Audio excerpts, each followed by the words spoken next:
नमस्कार। आज हम डिस्कस करेंगे Himachal Pradesh public service commission का प्रीवियस पेपर। ये जो Himachal Pradesh public service commission का प्रीवियस पेपर है, इसका आज हम पॉलिटी का सेक्शन जो है वो डिस्कस करेंगे और इंपॉर्टेंट क्वेश्चंस को देखेंगे, ताकि आपको जो है आपके आने वाले हर एक एग्जाम में हेल्प मिल सके, जैसे कि पहले भी जो है वो मिलती रही है। तो अभी हम स्टार्ट करेंगे क्वेश्चन नंबर 163 से।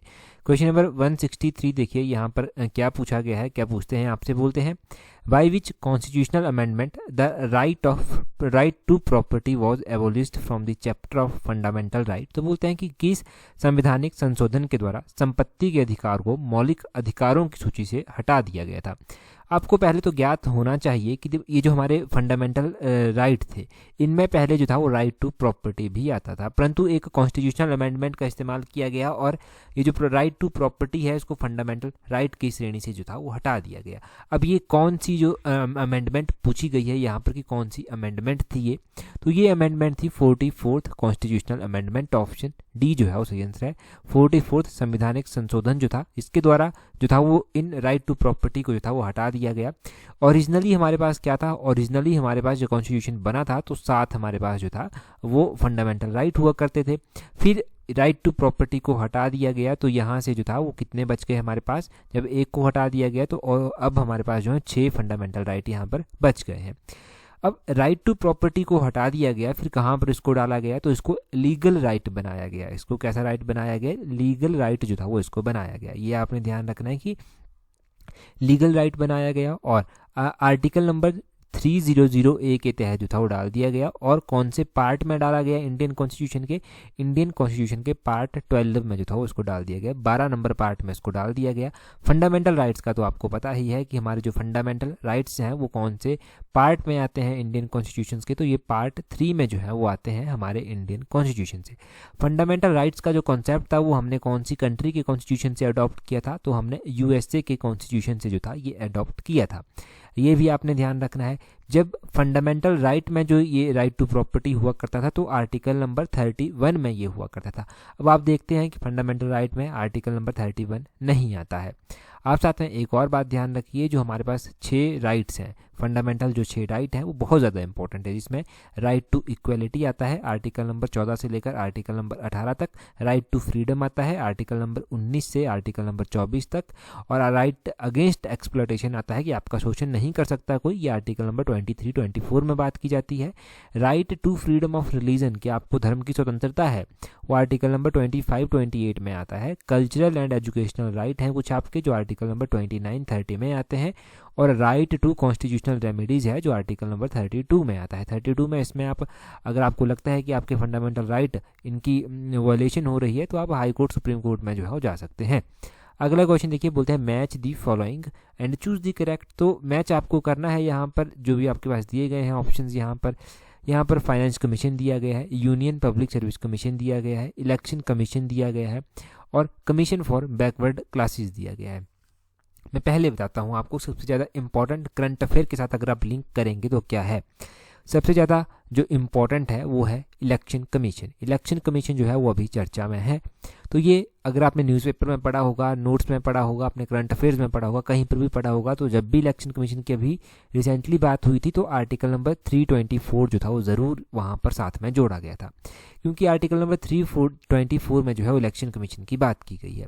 देखो हुआ इस तरह से कि हमारे जो इलेक्शन कमिश्नर होते हैं, जो चीफ इलेक्शन कमिश्नर होते हैं, उनको जो है वो प्रेसिडेंट चुनते हैं, परंतु प्रेसिडेंट किस तरह से चुनते हैं ये भी आर्टिकल 324 के एक पार्ट में ही आता है।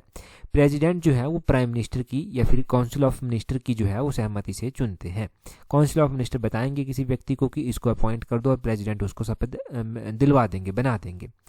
परंतु फिर आपत्तियां यहाँ पर जताई जाने लगे कि जिस इंसान को चीफ इलेक्शन कमिश्नर और मेंबर बनाया जा रहा है इलेक्शन कमीशन का, वो लोग अगर रूलिंग पार्टी के द्वारा चुने जाते हैं तो वो क्या करेंगे, वो रूलिंग पार्टी के लिए काम कर सकते हैं और अपना रूलिंग पार्टी ने उनके ऊपर कर्ज चढ़ा रखा है, एक तरह से उनको इतनी बड़ी दायित्व सौंप रखा है, वो उस कर्ज को चुकाते रहेंगे और उस चक्कर में जो है रूलिंग पार्टी जो होगी उसको इलेक्शनों में जो है वो स्पेशल प्रिविलेजेस मिलते रहेंगे।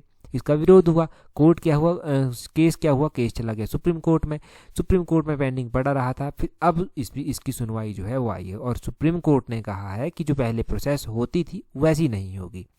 अब जो चीफ इलेक्शन कमिश्नर चुने जाएंगे वो कैसे चुने जाएंगे, उसमें प्रेसिडेंट होंगे, उसमें प्रेसिडेंट के अलावा लीडर ऑफ अपोजिशन होंगे, लीडर ऑफ अपोजिशन यहाँ पर होंगे, और लीडर ऑफ अपोजिशन के अलावा चीफ जस्टिस ऑफ इंडिया होंगे। ये 3 लोग यहाँ पर होंगे। अगर मान लो कि लीडर ऑफ अपोजिशन कोई भी नहीं है तो हाईएस्ट जो पार्टी है जिसको हाईएस्ट सीट्स जो रूलिंग पार्टी के बाद आई है उसका एक लीडर होगा। तो ये 3 लोग जो हैं वो आपस में सहमति करेंगे कि हमने जो है election commissioner, chief election commissioner और इसके मेंबर्स को जो है वो चुनना है। तो मैंने बहुत ज़्यादा यहाँ से डिटेल से आपको बता दिया अगर आपने नहीं पढ़ा था। फाइनेंस कमीशन की बात अब हम करते हैं। फाइनेंस कमीशन के साथ आर्टिकल नंबर 280 जो है वो जुड़ा हुआ होता है, चौथा जो है इसके साथ जुड़ा होता है। अगर हम बात करते हैं इसी तरह कि हमारा जो यूपीएससी है, यूनियन पब्लिक सर्विस कमीशन है, जो आईएएस के एग्ज़ाम कंडक्ट करवाता है और भी बहुत सारे एग्ज़ाम कंडक्ट करवाता है, उसके साथ कौन सा आर्टिकल जुड़ा हुआ है, तो उसके साथ आर्टिकल नंबर 315 जो है वो जुड़ा हुआ है। और ये जो कमीशन फॉर बैकवर्ड क्लासेस है, तो बैकवर्ड क्लासेस के लिए जो कमीशन है वो आर्टिकल नंबर 340 में जो है वो आता है, 340 में आता है। इस हिसाब से जो है वो कौन सा ऑप्शन सही हो जाएगा, इस हिसाब से आपने ध्यान रखना है कि ऑप्शन नंबर जो बी है वो सही आंसर हो जाएगा। 164 का ऑप्शन नंबर बी सही आंसर है। अब एग्जामिनर आपके छोटे एग्जाम होंगे, जूनियर ऑफिस असिस्टेंट का एग्जाम होगा, पंचायत सेक्रेटरी का एग्जाम होगा, इनमें एग्जामिनर क्या कर सकता है, पूछ लेगा कि चीफ इलेक्शन कमिश्नर से कौन सा आर्टिकल इंडिविजुअली जुड़ा हुआ है। एक ही क्वेश्चन पूछेगा और ऑप्शन में अलग अलग आर्टिकल दे देगा। तो आर्टिकल नंबर आपने एग्जैक्टली ध्यान रखना है, 324 आर्टिकल नंबर। दूसरा क्वेश्चन पूछ लेगा कि यूपीएससी के साथ कौन सा आर्टिकल है, तो यूपीएससी के साथ आर्टिकल नंबर 315 है। कमीशन फॉर बैकवर्ड क्लासेस, ये बहुत ज़्यादा इंपॉर्टेंट है, इस आर्टिकल नंबर 340 जो है वो इसके साथ जुड़ा हुआ है। और फाइनेंस कमीशन भी इंपॉर्टेंट है, आर्टिकल नंबर 280 जो है वो यहाँ पर जुड़ा हुआ है। तो ये आप ध्यान रखें, ये बहुत ही बेसिक चीज़ें हैं। अगला क्वेश्चन देखिए क्या बोलते हैं who among the following are not the members of electoral college of the president of India. तो बोलते हैं कि निम्नलिखित में से कौन भारत के राष्ट्रपति के निर्वाचन मंडल के सदस्य नहीं है।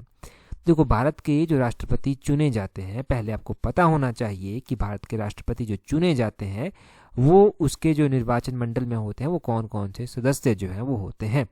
तो मैं अभी हम डिटेल से बात करते हैं तो आपको पता चल जाएगा कि कौन कौन होते हैं। अगर आपको ये पता होगा ना कि कौन कौन से सदस्य प्रेसिडेंट को चुनते हैं तो आप इजीली इस क्वेश्चन को क्रैक कर देंगे, क्योंकि यहाँ पर नॉट पूछा गया है आपसे। ये ध्यान रखें कि यहाँ पर नॉट पूछा गया है। कई बार क्वेश्चन को ही ध्यान से नहीं पढ़ते और कन्फ्यूजन भी हो जाता है।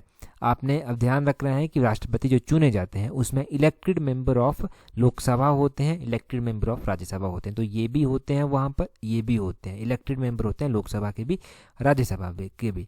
और elected member of legislative assemblies ये भी होते हैं, जैसे हमारी हिमाचल की लेजिस्लेटिव असेंबली है तो यहाँ से जो एमएलए हैं वो भी वोट डालेंगे, तो ये भी होते हैं। परंतु लेजिस्लेटिव काउंसिल के जो इलेक्टेड मेंबर होते हैं वो वहाँ पर नहीं होते प्रेसिडेंट को चुनने के लिए। नॉट जब आपसे पूछा गया है तो ऑप्शन नंबर डी जो है वो सही आंसर हो जाएगा। अब ऑप्शन नंबर डी सही आंसर हो गया। प्रेसिडेंट के साथ कौन सा पार्ट इंडियन कॉन्स्टिट्यूशन का डील करता है? प्रेसिडेंट के साथ पार्ट नंबर 5 है जो डील करता है। कौन सा? पार्ट नंबर 5 ये बात करता है प्रेसिडेंट के बारे में या फिर यूनियन एग्जीक्यूटिव के बारे में, जिसमें प्रेसिडेंट होंगे, वाइस प्रेसिडेंट होंगे, प्राइम मिनिस्टर होंगे, काउंसिल ऑफ मिनिस्टर होंगे, अटॉर्नी जनरल होंगे, ये सारे यहाँ पर आ जाते हैं। और article number 52 to article number 78 जो है ये प्रेसिडेंट के साथ डील करते हैं। प्रेसिडेंट को अलग अलग शक्तियाँ भी देते हैं। प्रेसिडेंट जो चुने जाते हैं ना, प्रेसिडेंट 5 साल के लिए चुने जाते हैं। अभी द्रौपदी मुर्मू चुनी गई हैं प्रेसिडेंट, तो ध्यान रखना है कि ये 5 साल के लिए चुनी गई हैं। इनकी जो ओथ थी वो किसके द्वारा करवाई गई थी? तो चीफ जस्टिस ऑफ इंडिया के द्वारा करवाई गई थी। जो चीफ जस्टिस थे उन्होंने इनकी शपथ जो था वो दिलवाई थी। इनके पास पावर भी होती है, थोड़ी बहुत नहीं, काफ़ी पावर्स होती हैं वैसे तो, परंतु ये ना एक तरह से कहा जाता है कि हमारे यहाँ पर प्रेसिडेंट फिर भी ऐसे होते हैं कि उनको काउंसिल ऑफ मिनिस्टर की एडवाइस पर एक्ट करना ही पड़ता है। अब परंतु इनके पास इसके अलावा हट कर कुछ पावर्स होती हैं, जैसे कि क्या, ये किसी भी एरिया को ना शेड्यूल्ड एरिया डिक्लेयर कर सकते हैं। किसी भी एरिया को क्या कर सकते हैं? शेड्यूल्ड एरिया डिक्लेयर कर सकते हैं। फिर ये वही सब अपॉइंट करेंगे, जैसे कि कैग को अपॉइंट कर देंगे, controller and auditor general of India कहते हैं। चीफ इलेक्शन कमिश्नर आप पढ़ रहे थे कि उनकी शपथ ये दिलवाएंगे। अपॉइंट करेंगे प्राइम मिनिस्टर को जब इलेक्शन होंगे, तो ये देखेंगे कि किस पार्टी को जो है वो ज़्यादा बहुमत मिला है और कौन उस पार्टी को ये इन्वाइट करेंगे। और इसके अलावा जो आर्टिकल नंबर 52 से लेकर 78 तक आर्टिकल आते हैं उनमें से कुछ एक आर्टिकल्स बहुत इंपॉर्टेंट है। जैसे कि आर्टिकल नंबर 52 ये प्रेसिडेंट ऑफ इंडिया की बात करता है, आर्टिकल नंबर 54 ये इलेक्शन ऑफ प्रेसिडेंट की बात करता है, आर्टिकल नंबर 56 ये term of office of president की बात करता है कि कितने इनका टेन्योर टर्म रहेगा। आर्टिकल नंबर 60 ये इनकी ओथ की बात करता है, जो ओथ इनकी शपथ होती है उसकी बात करता है। आर्टिकल नंबर 61 ये इम्पीचमेंट की बात करता है कि इनको इम्पीच भी किया जा सकता है। तो ये सारे इंपॉर्टेंट आर्टिकल हो गए जो आपने प्रेसिडेंट से मिलते जुलते ध्यान रखने हैं या फिर रिवाइज यहाँ से कर लेने हैं। रिवाइज करना बहुत ज़रूरी होता है, किताबों में तो आपने पढ़ रखी हैं चीज़ें, परंतु रिवाइज कहाँ से करेंगे, कैसे करेंगे, वो बहुत ज़्यादा ज़रूरी होता है। अगला क्वेश्चन देखिए 66 नंबर क्वेश्चन बोलते हैं which of the following is incorrect statement with regard to the vice president of India. अब यहाँ पर वाइस प्रेसिडेंट की बात की है कि वाइस प्रेसिडेंट के बारे में कौन सा कथन सत्य नहीं है, इनकरेक्ट पूछा गया है, असत्य है मतलब ये पूछा गया है। तो पहले ही में बोलते हैं कि he act as president during the absence of president, कि अगर प्रेसिडेंट एब्सेंट है तो ये एक्ट करेंगे प्रेसिडेंट की तरह। ये तो सही स्टेटमेंट है, ये तो करते हैं। He is ex officio chairman of Rajya Sabha, ये भी बात सही है कि ये एक्स ऑफिशियो चेयरमैन होते हैं राज्यसभा के। तीसरे में बोलते हैं कि he is elected by electoral college comprising member of parliament, ये जो हैं चुने जाते हैं, इलेक्टोरल कॉलेज होता है कंप्राइजिंग मेंबर ऑफ पार्लियामेंट, बिल्कुल सही बात है। और चौथे में बोलते हैं he can be removed from his office by impeachment, क्या इनको महाभियोग द्वारा इनके पद से हटाया जा सकता है। तो ये गलत है, इनकरेक्ट पूछा गया है, तो ऑप्शन डी इज इनकरेक्ट। क्यों? क्योंकि इनका कार्यकाल होता है 5 साल के लिए और इन्होंने अपना रेजिग्नेशन देना हो तो ये प्रेसिडेंट को रेजिग्नेशन देंगे, और इम्पीचमेंट का कोई फॉर्मल प्रोविज़न इनके लिए नहीं किया गया है। रिमूव करना है तो एक रेजुलेशन राज्यसभा से पास करना पड़ेगा एब्सोल्यूट मेजोरिटी के साथ, और उसको लोकसभा से भी जो है सहमति मिलनी चाहिए और ये हट जाएंगे। और परंतु ये रेजुलेशन जो है मूव करने से पहले 14 दिन पहले जो है इनको नोटिस देना पड़ेगा, एडवांस नोटिस जो है वहाँ पर देना पड़ेगा। वही सिंपल सा प्रोसेस है, मतलब इम्पीचमेंट का कोई स्पेसिफिक प्रोसेस यहाँ पर नहीं है। तो ये बात कही जाती है इनके बारे में। तो ये जनाब के बारे में जान लिया। प्रेजेंट टाइम में वाइस प्रेसिडेंट ऑफ इंडिया कौन है, ये जल्दी से कमेंट करके बता दीजिए, और पहले वाइस प्रेसिडेंट कौन थे इंडिया के वो भी जल्दी से कमेंट करके बता दीजिए। अगला क्वेश्चन देखते हैं जी हमारे पास क्या है। 167 क्वेश्चन बोलते हैं the Rajya Sabha can delay the passage of money bill for the maximum period for a maximum period of, तो बोलते हैं कि धन विधेयक पारित होने को राज्यसभा अधिकतम कितने समय तक जो है वो विलंब कर सकती है, कितने समय तक उसको लटका सकती है। एक तरह से अगर आप कहेंगे लोकल भाषा में, देखो उसको लटकाने की बात इस तरह से ना कि राज्यसभा के पास मनी बिल को लेकर ज़्यादा पावर नहीं होती है, उसके पास जाएगा, उसको अच्छा लगे ना लगे वो पास होगा ही होगा। मनी बिल ऐसा बिल होता है, राज्यसभा का ज़्यादा रोल नहीं होता, तो उसको सिर्फ 14 दिन का टाइम मिलता है कि भाई तुमने डिस्कस करना है जो वो कर, आप लोग जो करना चाहते हैं वो करो, परंतु आप इसको ये आपको पास करना ही पड़ेगा। तो ये होता है 2 वीक्स होता है। ऑप्शन बी सही आंसर है। तो अगर आपको बिल के बारे में जानकारी नहीं है तो आप ध्यान रखना कि एक मनी बिल होता है, एक ऑर्डिनरी बिल होता है। जो मनी बिल होता है ना, इसको इंट्रोड्यूस किया जाता है केवल और केवल मिनिस्टर के द्वारा ही, कोई ना कोई मंत्री ही इसको इंट्रोड्यूस करेगा, और ये इंट्रोड्यूस होगा सिर्फ और सिर्फ लोकसभा में ही, पहले तो लोकसभा में ही इंट्रोड्यूस होगा। और इसको इंट्रोड्यूस करना है तो ये only the recommendation of president ही जो है वो इंट्रोड्यूस किया जा सकता है, और राज्यसभा सिर्फ ज़्यादा से ज़्यादा 14 दिन तक इसको डिले कर सकती है। राज्यसभा के पास पावर नहीं होती है कि इसको अमेंड कर सके या कुछ कर सके, उसके पास पावर नहीं होती। राज्यसभा चाहे तो दे देगी कि हमें जी ये आपत्तियां हैं, यहाँ से आप इन आपत्तियों को सुधारिए, परंतु वो लोकसभा की मर्जी है। लोकसभा चाहे तो करेगी, ना चाहे तो ना करेगी, इसको इस बहाने नहीं रोका जा सकता। परंतु जो ऑर्डिनरी बिल होता है दूसरे हाथ, उसको आपने ध्यान रखना है कि ऑर्डिनरी बिल ऐसा बिल होता है कि ये इंट्रोड्यूस किया जाता है किसी भी मेंबर के द्वारा, कोई भी प्राइम मिनिस्टर भी हो सकता है, कोई प्राइवेट मेंबर भी हो सकता है, वो इसको इंट्रोड्यूस कर सकता है। और ये इंट्रोड्यूस कहाँ पर किया जाता है, और ये लोकसभा में भी इंट्रोड्यूस किया जा सकता है, राज्यसभा में भी इंट्रोड्यूस किया जा सकता है। और इसको इंट्रोड्यूस करने के लिए प्रेसिडेंट की जो रिकमेंडेशन होती है वो ज़रूरी नहीं होती, और ये राज्यसभा के द्वारा अमेंड किया जा सकता है। ध्यान रखना है कि किया जा सकता है, और ये राज्यसभा के द्वारा जो है वो मैक्सिमम 6 महीनों के लिए जो है वो डिले किया जा सकता है, डिटेन किया जा सकता है 6 महीनों के लिए। तो ये आपने ऑर्डिनरी बिल और मनी बिल, इन दोनों बिल्स के बारे में डिफरेंस जान लिया। हो सकता है कल को आप एलाइड का एग्ज़ाम दें, एचएस का एग्ज़ाम दें, एनटी का एग्ज़ाम दें, तो मेंस में इनका डिफरेंस पूछ लें या एक एक बिल के ऊपर थोड़ा सा लिखने को पूछ लें, तो पता होना चाहिए आपको। आगे बोलते हैं, which of the following is the correct chronological order of the office held by speaker of Lok Sabha. देखो ये क्वेश्चंस तो ऐसे क्वेश्चंस हैं ना कि बुक में भी ज़्यादा नहीं पढ़ने को मिलेंगे और पढ़ भी लेंगे तो ज़्यादा याद नहीं रख सकेंगे। अब स्पीकर पूछे गए हैं लोकसभा के, तो बड़ा ही कॉमन सा क्वेश्चन है, परंतु आपको क्या करना है, आपको 2-3 स्पीकर पता होने चाहिए। प्रेजेंट टाइम में स्पीकर कौन है, इनसे पहले स्पीकर कौन है, पहले तो ये आपको मस्ट है कि ये पता होने चाहिए। ये क्वेश्चन थोड़ा सा पुराना है, तो इस पुराने क्वेश्चन के हिसाब से हम बात करते हैं। इसका ऑप्शन ए सही आंसर है। पहले गणेश वासुदेव मावलंकर हुआ करते थे, सरदार हुक्म सिंह रह चुके हैं, नीलम संजीवन रेड्डी रह चुके हैं, सुमित्रा महाजन रह चुकी हैं, ये रह चुके हैं लोकसभा के स्पीकर। सबसे पहले जो स्पीकर बने थे वो भी पता होने चाहिए, तो वो कौन थे, वो थे जी.वी. मावलंकर, जिनको गणेश वासुदेव मावलंकर जो था इनका पूरा नाम है, ये रहे थे।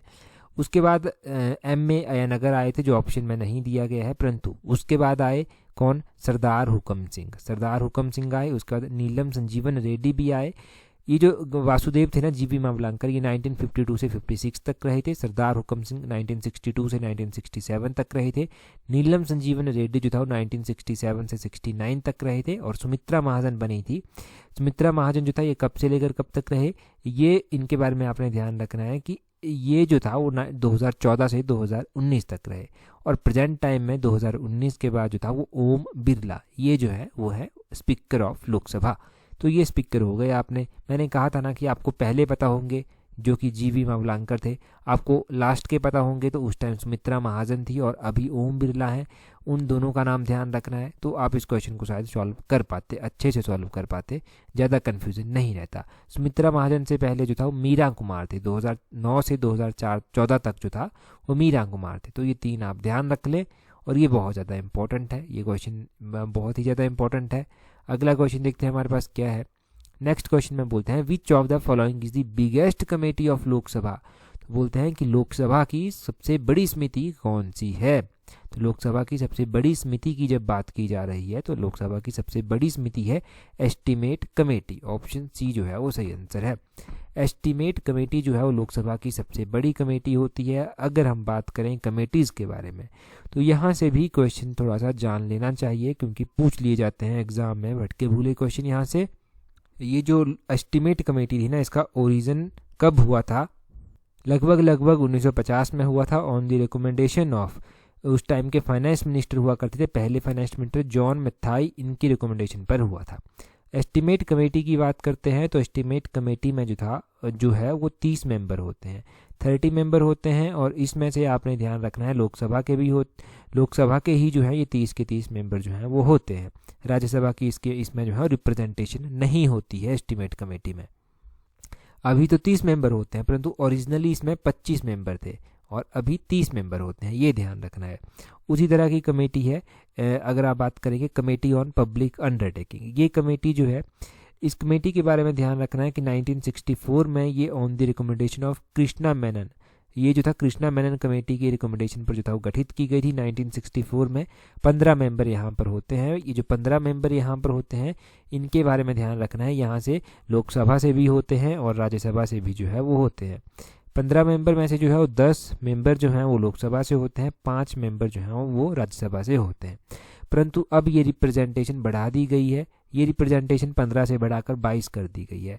22 में से 15 जो है वो लोकसभा से होते हैं और बाकी के जो 7 बच जाते हैं वो राज्यसभा से जो है वो होते हैं। उसी तरह से पब्लिक अकाउंट कमेटी भी जो है वो एक कमेटी होती है।